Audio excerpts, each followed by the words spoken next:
नमस्कार दोस्तों, कंपटीशन मंत्र क्लासेस में आपका स्वागत है। आज के वीडियो में हम देखेंगे उच्चारण स्थल। ठीक है, ये आप स्टेट लेवल के एग्जाम की तैयारी कर रहे हैं या सेंट्रल की तैयारी कर रहे हैं, जहां पे भी हिंदी पूछा जाता है वहां पे उच्चारण स्थल से क्वेश्चंस आते ही आते हैं। 2 से 3 क्वेश्चन तक पूछे जाते हैं। ठीक है, लेकिन यहाँ पे कई लोग कंफ्यूज हो जाते हैं क्योंकि वो स्पर्श व्यंजन को पढ़ के गए रहते हैं और उच्चारण स्थल अलग है, स्पर्श व्यंजन अलग है। ठीक है, स्पर्श जो वर्ण होते हैं वो 25 होते हैं, क से लेकर आपका प वर्ग तक के, वो अलग चीज है। स्पर्श कहने का मतलब होता है स्पर्श व्यंजन की जो हमारे मुख्य अवयव होते हैं। जैसे कि मैं यदि थ बोलूं तो थ में क्या होता है, हमारी जीभ होता है, दांत होता है और जो मूर्धा होता है वो आपस में टच करते हैं। वो स्पर्श व्यंजन वो अलग चीजें हैं। हम लोगों ने जो है पहले पार्ट में देख चुके हैं, दूसरा या तीसरा पार्ट में। ठीक है, ये जो उच्चारण स्थल होता है वो अलग होती है। उच्चारण स्थल को यदि मैं सिंपल रूप में बोलूं तो ऐसे स्थल होते हैं जिनके बिना हम उस वर्ण को बोल ही नहीं पाएंगे। ठीक है, तो कौन कौन से उच्चारण स्थल होते हैं, पहले तो हम उच्चारण स्थल को ही डायग्राम के माध्यम से समझते हैं। उसको ध्यान से समझिएगा क्योंकि उसी के बेसिस पे ये सारणी बनाएंगे और ये जो सारणी बनाने का तरीका है उसका आप 2 से 3 बार रिवाइज करेंगे तो हमेशा के लिए याद हो जाएगा। आप भूलने की जरूरत ही नहीं पड़ेगी, आपको कंफ्यूजन नहीं होगी। ठीक है, क्योंकि यहाँ पे कई लोग रट तो लेते हैं, कंठव्य है, तालव्य है, दंतव्य है, मूर्धन्य है, वर्ग वाइज रट लेते हैं। लेकिन यदि स्वर बीच में पूछ दिया जाए, स्वर या जो अयोगवा है, अनुस्वार और विसर्ग का कि ये कौन से स्थल होते हैं, तो कंफ्यूजन हो जाती है। या तो फिर अनुनासिक पूछ दिया जाए तब जाके कंफ्यूजन हो जाती है यदि आप वर्गवार रटने की कोशिश करते हैं बुक से। तो ध्यान से समझिएगा, सबसे पहले चित्र बनाते हैं और उच्चारण स्थल को समझते हैं। ठीक है, माफ कीजिएगा दोस्तों यदि चित्र सही नहीं बने तो उतना एक्सपर्ट नहीं हूं मैं चित्र वगैरह बनाने में। अब यहां पे ध्यान से समझिएगा। ठीक है, यहां से ये हमारी जीभ होती है, जिह्वा होती है।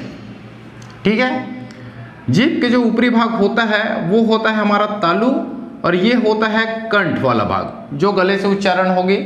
हमारे वोकल कॉर्ड के वाइब्रेशन के थ्रू तो सभी वर्ण जो है उच्चारित होती हैं, लेकिन कुछ वर्ण ऐसे होते हैं जिसकी बोलने के लिए हमको कंठ की ही आवश्यकता होती है। यदि हम उसको दूसरे जगह से बोलने की कोशिश करें श्वास को छोड़ते समय तो हम बोल ही नहीं पाएंगे। ठीक है, ये होता है नासिका। ठीक है, नासिका जो नली होती है वो होती है। तो ध्यान दीजिएगा, यहाँ पे ये जो कंठ है वो तो सभी जानते हैं। ठीक है, कंठ से जो उच्चारण होती है वो आपका कंठव्य कहलाता है।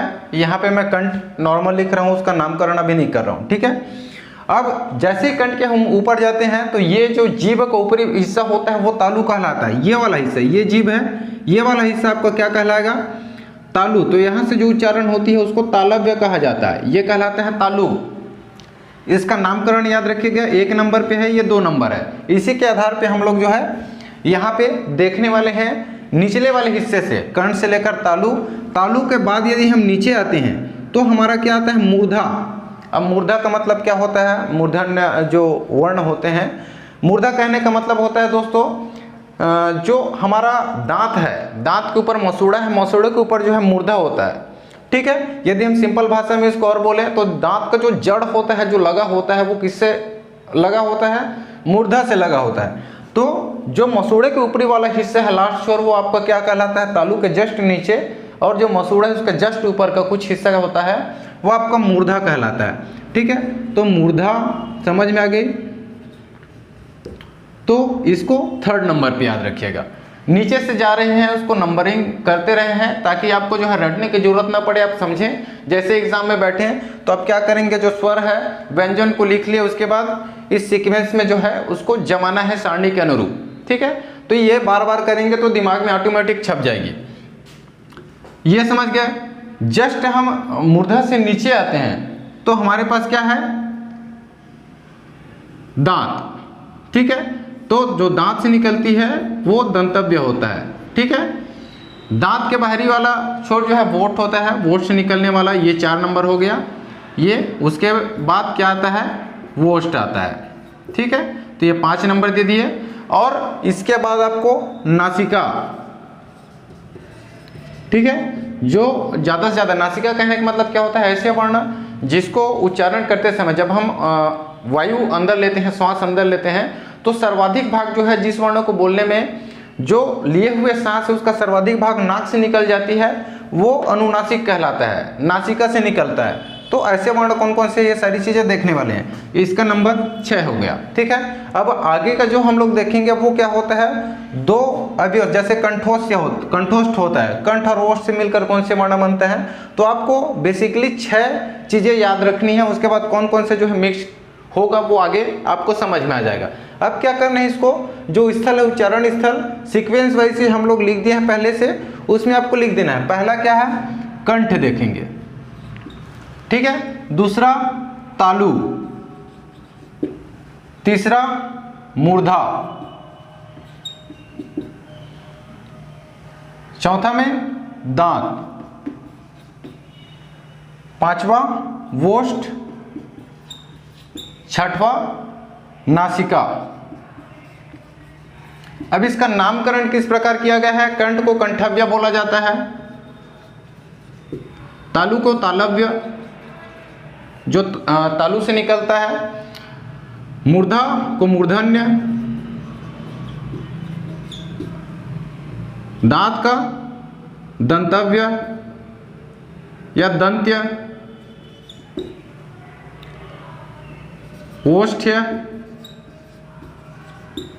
और इसको बोला जाता है अनुनासिक। यहां तक सिंपल है, समझ में आ गई, कुछ हमने किया नहीं है। जहां से निकलती है उसका नाम कर दिए हैं, वो भी या जोड़े हैं, या ये जो है व्यक्तिवाचक का उदाहरण है, वो आगे जब पढ़ेंगे तो हम लोग समझ में आएगा। इसमें क्या होता है, जैसे हम लोग छत्तीसगढ़ के रहने वाले छत्तीसगढ़िया बोल दिया जाता है, महाराष्ट्र में रहने वाले महाराष्ट्रियन कहलाते हैं। ओवरऑल इंडिया की बात करें तो भारत के रहने वाले जो रहवासी हैं उनको क्या कहा जाता है, भारतीय बोल दिया जाता है। उसी प्रकार हमने इसका नामकरण किया है। यहाँ तक समझ में आ गई। अब सबसे पहले हम कंठ के बारे में समझते हैं। उससे पहले हम लोग जो वर्ण है उसको लिख लेते हैं वर्गवार। कितने हमने पिछले पार्ट में देखे हैं स्वर और व्यंजन, उसको लिख लेते हैं ताकि हम यहाँ पे पुट कर सकें और समझ सकें कि कौन कौन से जो है कौन उच्चारण स्थल जो है कौन कौन वर्ण निकलता है कौन कौन से उच्चारण स्थल से।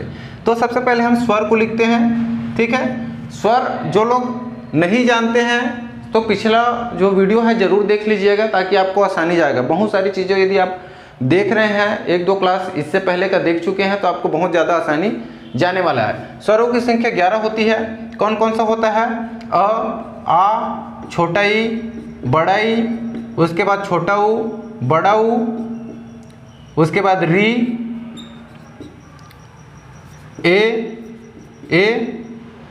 ओ और आओ।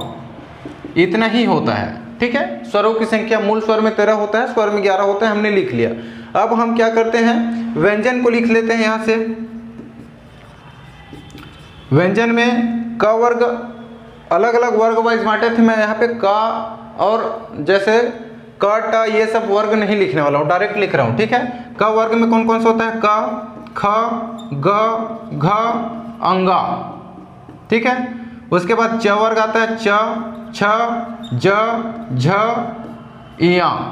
उसके बाद आपका ट वर्ग आता है, ट, ठ, ड, ढ और अड़, ठीक है। फिर त वर्ग आता है, त, थ, द, ध, फिर न। फिर प वर्ग आता है, प, फ, ब, भ और म, ठीक है। ये जो स्पर्श व्यंजन होते हैं। उसके बाद अंतस्थ व्यंजन आता है, ठीक है। य, र, ल, व, ये 4 ही होते हैं। उसके बाद उसमें या उपक्षिप्त व्यंजन आता है, ठीक है। वो कौन कौन से होते हैं, श, स और ह, ठीक है। एक होता है अयोगवा जिसमें अनुस्वर और विसर्ग होते हैं। अनुस्वर कहने का मतलब अम होता है और अह होता है। ये पिछला वीडियो यदि आप देखे हैं, नहीं देखे हैं तो जाके एक बार देख लीजिएगा। इसके बिना जो है ये अधूरी है, ठीक है। यदि आप तैयारी कर रहे हैं, हमको बचपन में जो है 5वीं 6वीं कक्षा में याद था, लेकिन अभी भी कई लोगों को ये याद नहीं है। तो सबसे पहले तो आपको याद करना है और यहाँ पे उच्चारण स्थल को समझना है। उसके बाद देखिएगा, अब कंठ के बारे में आपको इस सारणी में पुट करना है, हमको याद करना है। तो सबसे पहले याद रखिएगा, स्वर की बात करें तो आ को पहले लिख दीजिएगा। एक मात्रिक, द्विमात्रिक इसीलिए बोल रहा हूँ कि पिछला वीडियो नहीं देखे हैं तो थोड़ा सा आपको प्रॉब्लम जा सकती है। पिछला वीडियो एक बार जाके देख लीजिएगा। एक मात्रिक को ही पहले लेना है। आ स्वर का कर लेते हैं, आ इसमें आ जाएगा, ठीक है। किसमें, कंठव्य जो वर्ण है उसमें, ठीक है। अब इधर से हम लोग क वर्ग आएगा। क वर्ग में आपको ध्यान देना है, जो 4 अक्षर हैं उसी को लेना है, पंचम अक्षर को नहीं लेना है, यानी कि 5वां अक्षर को सभी में छोड़ देना है। यहाँ पे जब भी क वर्ग, च वर्ग, ट वर्ग, त वर्ग, प वर्ग की बात करूँगा तो इसके 4 वर्णों को आपको यहाँ पे पुट करना है। इसके अलावा क वर्ग आएगा। क वर्ग में कौन कौन से होते हैं? क, ख, ग और घ। ये कहाँ से निकलते हैं? कंठव्य। ये तो हुआ, पहले हम स्वर से देख लिए, स्वर से पहले 2 और व्यंजन से क वर्ग का 4 वर्ण आएगा, ठीक है, किसमें? कंठव्य में। उसके बाद आपको क्या करना है, ये जो स्पर्श व्यंजन है उसको छोड़ देना है। अब अंतस्थ व्यंजन में आ जाना है। अंतस्थ व्यंजन से जो है इसमें कोई भी नहीं आता है, ठीक है। उसके बाद ऊष्म व्यंजन में ना, ऊष्म व्यंजन में ह आता है लेकिन वो अपवाद स्वरूप है। उसको आगे क्यों है ऐसा बोलूँगा, अलग अलग बुक में अलग अलग दिखाया गया है। आप यदि विनय कुमार पाठक की बुक पढ़ते हैं तो आपको कंठव्य में ही ले लिया गया है ह को। लेकिन यदि आप जो पूर्वालोकन है, एक बुक है, राइटर का नाम मैं बता दूंगा आपको, ठीक है, पूर्वालोकन की बुक है, वहाँ पे जो है हिंदी जो व्याकरण है ह को अलग ही लिया गया है उसके बारे में, इसीलिए लास्ट में मैं बताता हूँ, ठीक है। इसके अलावा विसर्ग, विसर्ग का कहने का मतलब होता है जो अयोगवा होता है, अम और अह, अम अनुस्वर होता है, अह जो है विसर्ग होता है, तो अह जो है किससे निकलता है? कंठ। तो ये समझ में आ गई। सबसे पहले हम लोग स्वर में से अ और आ को लिया है, फिर जो व्यंजन उसमें से क वर्ग का 4 अक्षर, प्रथम 4 वर्ण को लिया है, पंचमाक्षर को नहीं लिया है क्योंकि वो अनुनासिक होते हैं सभी, ठीक है। तो 4 वर्ण को ही लेना है। उसके बाद एक विसर्ग का लेना है। इसमें से अभी आपको नहीं लेना है जो अंतस्थ व्यंजन है, उसमें व्यंजन है। ये समझ में आ गई। अब जो जो चीज़ें ले रहे हैं उसको एलिमिनेटेड करते जाना है आपको, ठीक है। दूसरे में आएंगे किसमें? तालव्य में। तालव्य की श्रेणी में कौन कौन सा आता है? ई और बड़ा ई। ई और बड़ा ई ये किससे ले लिए हमने? स्वर से ले लिए, ये भी हो गया। अब आपको आ जाना है व्यंजन में, तो च वर्ग आता है इसमें। च वर्ग में कौन कौन सा होता है? च, छ, ज और झ। ये समझ में आ गई। क्या किया?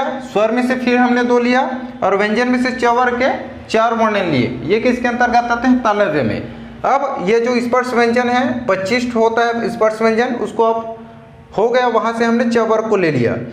अब आपको आना है जो इसके बाद जितने भी हम लोग देखेंगे, ये जो आपका अंतस्थ व्यंजन है और आपका क्या है? ऊष्म व्यंजन है, उसको पेयर में लेना है, य और स, ठीक है। वर्टिकल य और स किस में आ जाएगा आपका? तालव्य में, ठीक है। तालव्य में इतने ही होते हैं, ध्यान दीजिएगा। अब अगला में बढ़ते हैं, अब मूर्धा में आते हैं, ठीक है। मैंने कहा था एक मात्रिक आपको लेना है। ऊ और ऊ हमको जो है बड़ा ऊ हमने देखा है जब वोष्ठ की आकृति पर स्वरों को वर्गीकरण देखे थे। वोष्ठ की आकृति यानी कि वृत्ताकार होती है, अवृत्ताकार होती है, तो हमको पता है कि ये वोष्ठ से ही निकलती है। आप पिछला वीडियो देखेंगे तो क्लियर हो जाएगा। तो हमको इसको छोड़ देना है, आगे बढ़ना है री में, ठीक है। तो जो मूर्धन्य है वहां पे आपको क्या लेना है? स्वर में से री जो है मूर्धन्य में आता है। उसके अलावा ये क वर्ग हो गया, यहाँ पे च वर्ग हो गया। अब यहाँ पे क्या आता है? ट वर्ग आता है। ट, ठ, ड और ढ़, ये किस में आते हैं? आपके मूर्धन्य होते हैं, ठीक है। इसका उच्चारण कहाँ से होता है? मूर्धा से होता है। री, ट, ठ, ड और ढ़, ये हो गया मूर्धन्य। अब ये तो रही स्पर्श व्यंजन से। अब हम नीचे आते हैं अंतस्थ व्यंजन और ऊष्म व्यंजन से। तो अगला जो वर्टिकल लेना है आपको र और स, यह क्या होता है? मूर्धा से निकलते हैं, र और श, ठीक है। यह समझ में आ गई। मूर्धन्य में इतने ही होते हैं। अब चौथे में बढ़ जाना है दंतव्य, ठीक है। दंतव्य में यदि हम स्वर की बात करें तो स्वर में से जो है अभी आपको किसी को नहीं लेना है, ठीक है। स्वरों का उच्चारण नहीं होता है। मैंने पहले बोला था आपको एक मात्रिक को ही लेना है, जो द्विमात्रिक है उसको बाद में हम लोग देखेंगे, ठीक है। तो यहाँ पे सबसे पहले स्वर नहीं आया। अब व्यंजन में आते हैं स्पर्श व्यंजन में। तो कहाँ तक हो गया था? क वर्ग हो गया, च वर्ग, ट वर्ग, त वर्ग। तो इसमें त वर्ग आता है। त वर्ग में प्रथम 4 त, थ, द और ध, ठीक है। अब यहाँ से हम अंतस्तः या उसमें से आते हैं तो वर्टिकल डायरेक्शन में ल और स आएगा, ठीक है, ल और स, बस इतने ही है दंतव्य वर्ण, ठीक है, स्वर और व्यंजन दोनों को मिला करके। अब वोष्ठ की बारी है। वोष्ठ की जैसे ही हम बात करते हैं तो हम पहले ही देख चुके हैं ऊ, और जो बड़ा ऊ है वो वोष्ठ से ही उच्चारण होते हैं, ठीक है।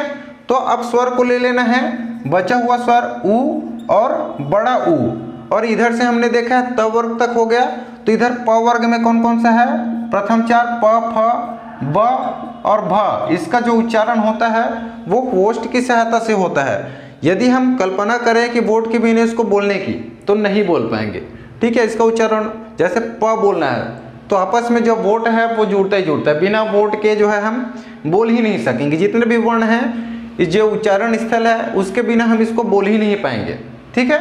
यही होता है उच्चारण स्थल। अब आगे हम लोग बढ़ते हैं। अच्छा, वोष्ठ का हो गया। नासिका, नासिका में बोलते हैं जिसको अनुनासिक बोला जाता है। अनुनासिक में कौन कौन से हैं, ये जो हमने छोड़ा हुआ है पंचमाक्षर, ठीक है। नासिका में कौन से आ जाते हैं, पंचमाक्षर। जो स्पर्श व्यंजन है 25, उसमें के स्टार्टिंग चार का हमने देख लिया है कि इसमें कंठव्य, तालव्य, मूर्धन्य और दंतव्य में, ठीक है। अब आगे का जो है पंचमाक्षर है वो किस में आता है, अनुनासिक होता है। अनुनासिक कहने का मतलब जब हम प्राणवायु खींचते हैं और बाहर छोड़ते हैं तो इन वर्णों के उच्चारण में जो सर्वाधिक श्वास का भाग है वो नाक से निकल जाता है, ठीक है, इसलिए इसको अनुनासिक कहा जाता है। तो याद रखिएगा अनुनासिक में कौन सा आता है, पंचमाक्षर। पंचमाक्षर में कौन कौन से हैं आपका, अंगा, इया, ड़,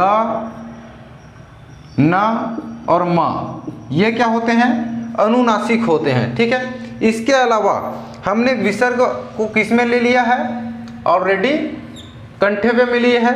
एक और बचा है अयोग व अनुस्वार।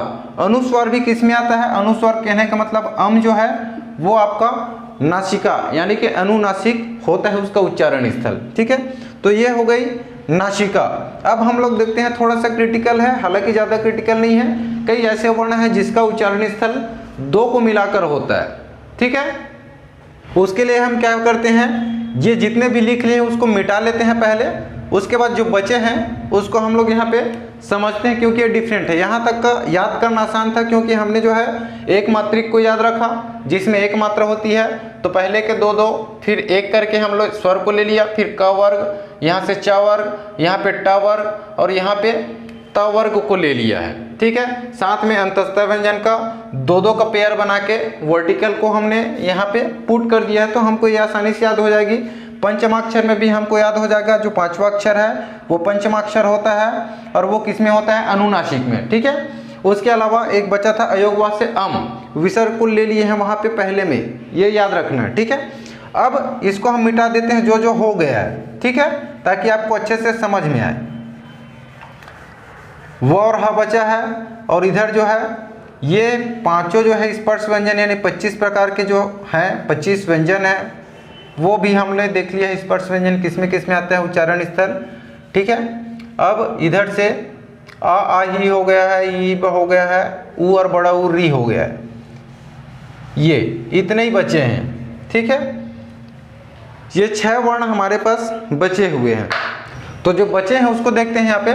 तो ये ए है, ये द्विमात्रिक है, ठीक है। स्वर में जो है द्विमात्रिक वाले पोर्शन बचे हुए हैं। तो ए का जो उच्चारण होता है यहाँ पे दो से मिल के बनता है, इसमें एक स्वर जो है छिपा होता है, ठीक है। जैसे ए का उच्चारण किससे होता है, ए प्लस ई, ये मिलकर क्या बनता है आपका, ए होता है, दो स्वरों से मिलकर बनता है, ठीक है।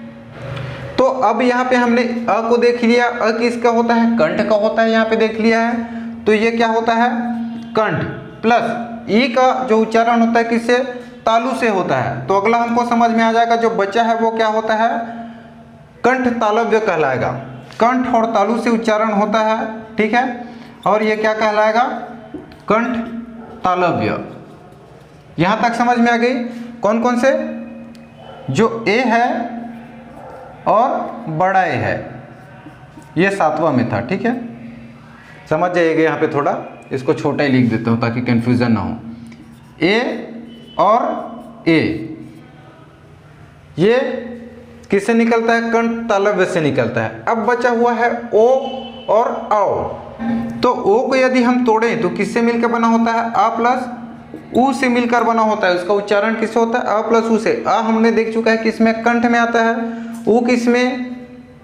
आपका वोष्ठ होता है, तो कंठोष्ठ। अगला जो है क्या है? कंठोष्ठ। इसका जो उच्चारण स्थल है कंठ और वोष्ठ से होता है, इसलिए इसको कंठोष्ठ बोला जाता है। ठीक है, कौन कौन से आ गए? ओ और औ, ये भी देख लिए। ठीक है, अब अगला जो बच गया व, तो वह क्या होता है दोस्तों? दंतोष्ठ होता है। ठीक है, दंतोष्ठ, दंतोष्ठ ये भी लिख सकते हैं। ठीक है, दांत और वोष्ठ से इसका उच्चारण होता है कौन सा? व। अब लास्ट देखते हैं ह। ठीक है, लास्ट बचा हुआ है ह। अब ये क्या होता है? ह मैंने यहाँ पे आप विनय कुमार पाठक के पढ़ेंगे तो आपको ये मिलेगा कंठव्य में। ह क्या होता है? अलिजिह्वा होता है। इसको बोला जाता है अलिजिह्वा।